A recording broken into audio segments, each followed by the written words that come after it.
Em nome do Pai, do Filho e do Espírito Santo. Amém. Vinde, Espírito Santo, enchei os corações dos vossos fiéis e acendei neles o fogo do vosso amor. Enviai o vosso Espírito e tudo será criado e renovareis a face da terra. Oremos, ó Deus, que instruíste os corações dos vossos fiéis com a luz do Espírito Santo, fazei que apreciemos retamente todas as coisas, segundo o mesmo Espírito, e gozemos sempre da sua consolação. Por Cristo, Senhor nosso. Amém. Então, dando prosseguimento na catequese, falando um pouco da catequese da semana passada, só para relembrar, na semana passada a gente falou do pecado, né? E o que é o pecado e as consequências do pecado na vida do homem. E nós vimos que Deus fez o homem muito bem, né? E Deus o amou e o ama. E essa aliança foi quebrada unicamente pelo homem, né? Deus, o homem, tentado pelo demônio, livremente consentiu no pecado e pecou e agora experimenta a morte. E a consequência desse pecado seria a morte eterna, né? Se não fosse a intervenção de Deus. E nós vimos que a intervenção de Deus, a resposta de Deus a nossa infidelidade para com Ele foi Jesus Cristo, né? Cristo veio ao mundo como resposta ao pecado do homem, né? Cristo veio ser essa eterna aliança, né? O sangue da eterna aliança é o de Cristo. Cristo é a plenitude dos tempos, né? É o resumo de tudo, é tudo, tudo é para Ele, né? E toda a nossa salvação está em Cristo. Então nós vemos que a resposta ao nosso pecado é Cristo, mas como chegarmos a Cristo? Como termos o perdão dos nossos pecados em Cristo? Como fazermos para conhecermos a Cristo? Né? E tem uma palavra que vai nos ajudar sempre, né? Tudo à luz do magistério da igreja, nada em invenção. Então Cristo também, ele é o caminho, mas ele deixa esse caminho bem trilhado para todos, para que não haja erro, para que não haja dúvida, para que não, uma coisa tão importante é a nossa salvação, que ela não possa estar na mão dos homens, da interpretação pessoal dos homens, de um achismo. Então Cristo deixa um caminho muito bem trilhado para todos nós seguirmos, para que não haja erro. Então lá em Lucas, a gente vai começar a compreender um pouco o que Cristo faz para entendermos como trilhar esse caminho de salvação, como nos encontrarmos com Ele. Perdão, lá em Mateus. Então lá em Mateus 16, Cristo fala da seguinte forma, Mateus 16, 17 e 19.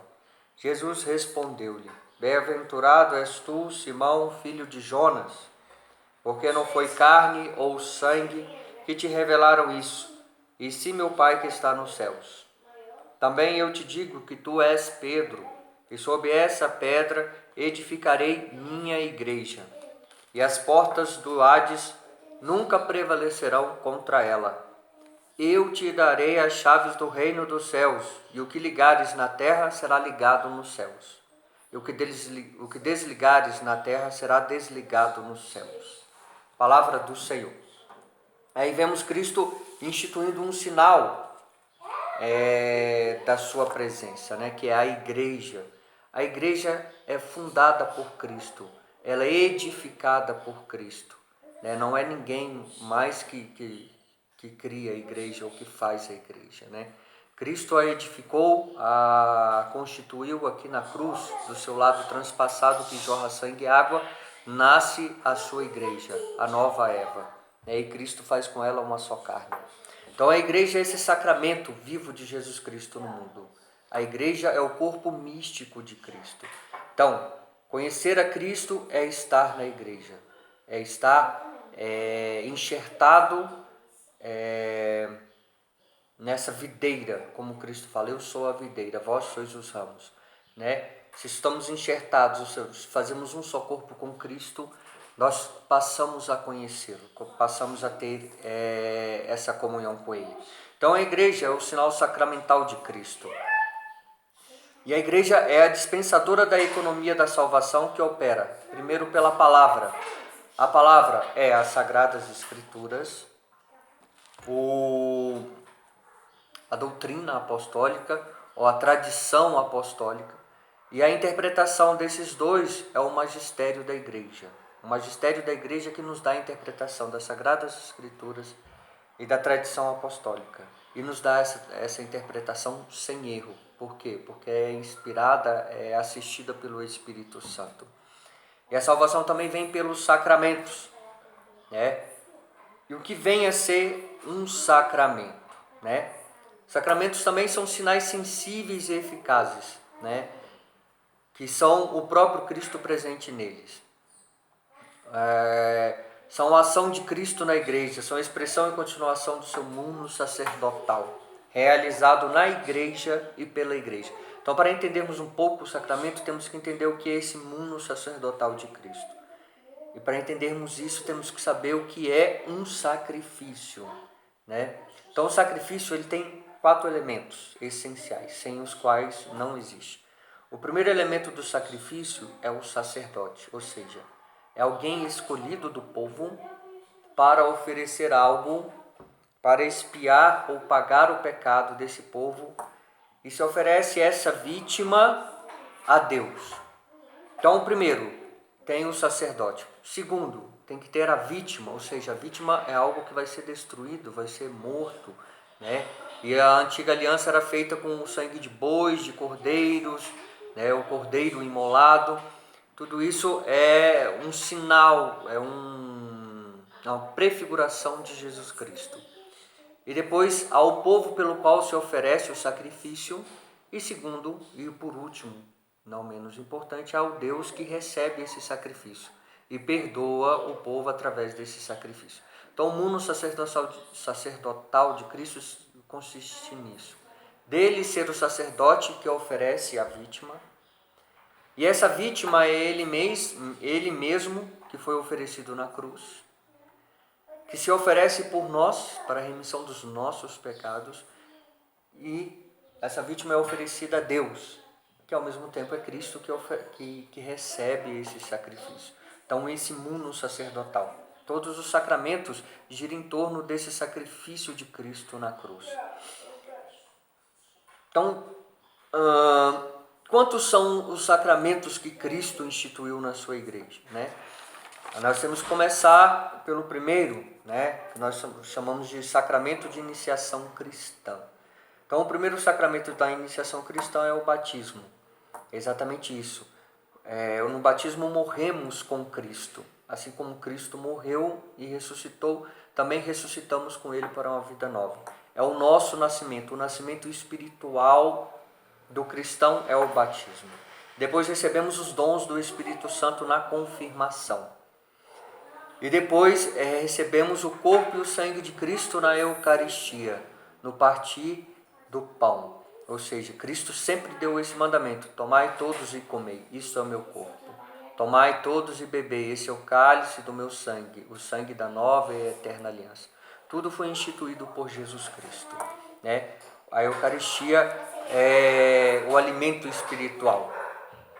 Aí depois vamos para os sacramentos de cura, ou seja, o da penitência ou reconciliação, né? E o sacramento da unção dos enfermos, né? Aqueles aos quais perdoardes os pecados serão perdoados, aos quais forem retidos serão retidos, né? Então Deus dá esse poder, Cristo dá esse poder aos apóstolos, à sua igreja, para santificar o homem, perdoar os seus pecados. E no momento da morte também dá o conforto e a certeza da vida eterna na unção dos enfermos. Aí tem o sacramento também da missão, porque temos uma missão. Assim como o Pai enviou Cristo, Cristo também nos envia. E tem o sacramento da missão, que é o sacramento do matrimônio, que é uma missão, né? E o sacramento da ordem, que é para os presbíteros, né? E que também aí entram os celibatários, os solteiros, os consagrados, tudo isso entra nessa missão. Então vamos lá. Como falamos, Cristo edifica a igreja. E cabe à igreja, a missão da igreja, né, administrar os sacramentos. Ela pode e deve administrar os sacramentos, que faz parte do depósito da fé, o depósito fidei, né? E a igreja, então, ela tem como vamos a dupla missão sobre os sacramentos. Primeira missão sobre os sacramentos da igreja, ela tem uma missão teológica, ou seja, é de sua exclusiva e suprema autoridade dada por Cristo. Então ninguém pode avocar para si o poder. Eu tenho o poder agora de consagrar o pão. Eu tenho o poder de perdoar os pecados. Não. Isso pertence à igreja, no depósito da fé da igreja, dado por Cristo à igreja para fazer da forma como a igreja melhor sabe. E também ela tem a missão ritual, ou seja, é ela que determina o que é necessário para a lista, celebração, administração e recepção dos sacramentos. Então cabe à igreja fazer isso, porque foi dado por Cristo.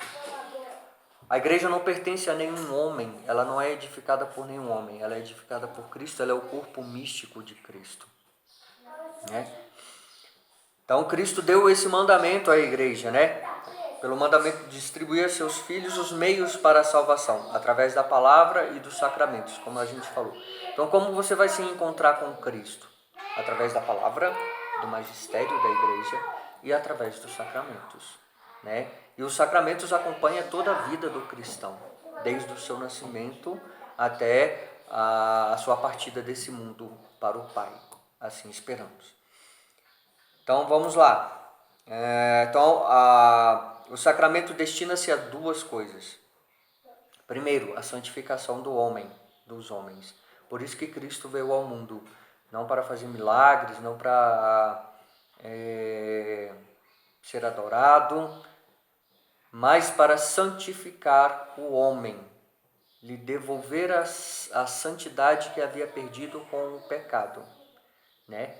E os sacramentos têm esse fim, né? Quando somos batizados, somos revestidos dessa santidade. Morre-se a criatura e nasce-se o filho, né? Recebemos no batismo a adoção filial de Jesus Cristo. É lógico que todos os sacramentos serão minuciosamente explicados nas próximas catequeses próprias para cada sacramento. Segunda função do sacramento, né? Edificação da igreja, edificação do corpo místico de Cristo, né? Como São Paulo fala, vós sois tijolos vivos da igreja de Cristo, é o corpo místico. Cada ser humano faz parte desse corpo místico de Cristo, né? Formamos um só corpo com Cristo. E o culto prestado a Deus. Então, como prestar um culto agradável a Deus? Através dos sacramentos, através da celebração dos sacramentos. Então, por isso que celebramos a Santa Missa, né? O Santo Sacramento. Por isso que repetimos o que Cristo fala, fazer isso em memória de mim, né? Então vamos à missa, oferecer algo a Deus para o perdão dos nossos pecados, né? E quem é o sacerdote que está lá? É o próprio Cristo, Cristo em persona. Então o padre, o sacerdote, é a figura de Cristo nesse mundo. E por isso que quando ele consagra, né, ele fala, tomai todos e comei, isso é o meu corpo. Ele não fala, esse é o corpo de Cristo. Tomai todos e bebei, esse é o cálice da nova e eterna aliança que será derramado por vós e por todos. Fazer isso em memória de mim, não em memória de Cristo. Ali o padre faz as vezes de Cristo. Ele participa desse sacerdócio único de Jesus Cristo. Só tem sentido o sacerdócio do padre se estiver ligado ao sacerdócio único e exclusivo de Cristo. Da mesma forma como quando somos perdoados dos nossos pecados, né? É dito, eu te perdoo dos seus pecados pelo magistério da igreja, eu te perdoo dos seus pecados, não Cristo te perdoa dos teus pecados. Então ali é Cristo em persona que nos está perdoando os pecados. Então, enfim, espero não ter esquecido nada. Vamos pegar mais uma leitura que vai nos ajudar bastante. Lá em Mateus. Não é Mateus. Deixa eu ver aqui. Lá em Mateus 28. Olha o que diz lá em Mateus 28, vamos pegar de 18 para frente. Jesus, aproximando-se deles, falou: todo o poder me foi dado sobre o céu e a terra. Ide, portanto, e fazei que todas as nações se tornem discípulos, batizando-as em nome do Pai, do Filho e do Espírito Santo, e ensinando-as a observar tudo quanto vos ordenei. E eis que eu estou convosco todos os dias até a consumação dos séculos. Palavra do Senhor. Aqui nós temos um mandamento de Cristo, né? De levar a salvação a todos os povos.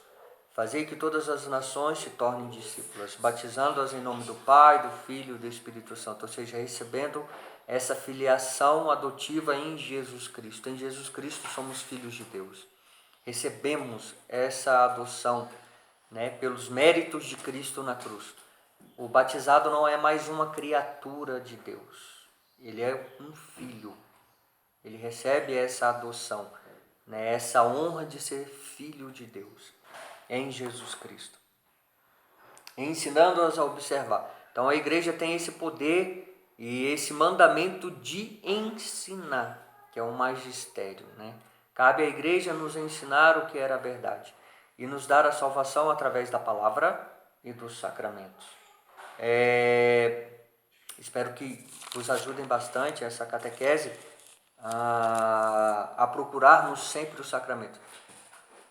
Mas você pode falar, nossa, é algo exclusivo da igreja? Sim, e isso é maravilhoso de saber que Deus nos dá um caminho muito claro, sem erro, no qual podemos confiar. Então, quando confessamos corretamente os nossos pecados com a contrição, com um desejo de não pecarmos mais, arrependidos realmente diante do Padre, da igreja, né, diante desse sacramento instituído por Cristo, temos a certeza do perdão dos nossos pecados. Isso é maravilhoso, né? Não tem preço. Então, quando você comunga o corpo e o sangue de Cristo, como ele diz, todo aquele que come minha carne e bebe meu sangue tem a vida eterna, e eu o ressuscitarei no último dia. Então, ali você recebe a vida eterna. Isso é maravilhoso, né? Você saber que aquele sacramento te dá a vida eterna, porque Cristo o instituiu. É maravilhoso, né? E de termos um coração agradecido a Deus por nos dar um ensinamento tão claro. Os ensinamentos da igreja são muito claros. Mas nem todos estão na igreja. Cabe a nós, como está aqui no Evangelho, anunciar, né? Fazer que todas as nações se tornem discípulos, né? Anunciar a salvação através da igreja, né? Nesse sacramento vivo de Cristo no mundo. Então, que Deus nos ajude, espero ver vocês em breve. E é isso. Irmãos, obrigado pela paciência. Que Deus nos abençoe, nos livre de todo mal e nos conduza à vida eterna. Amém. Bendigamos ao Senhor, demos graças a Deus.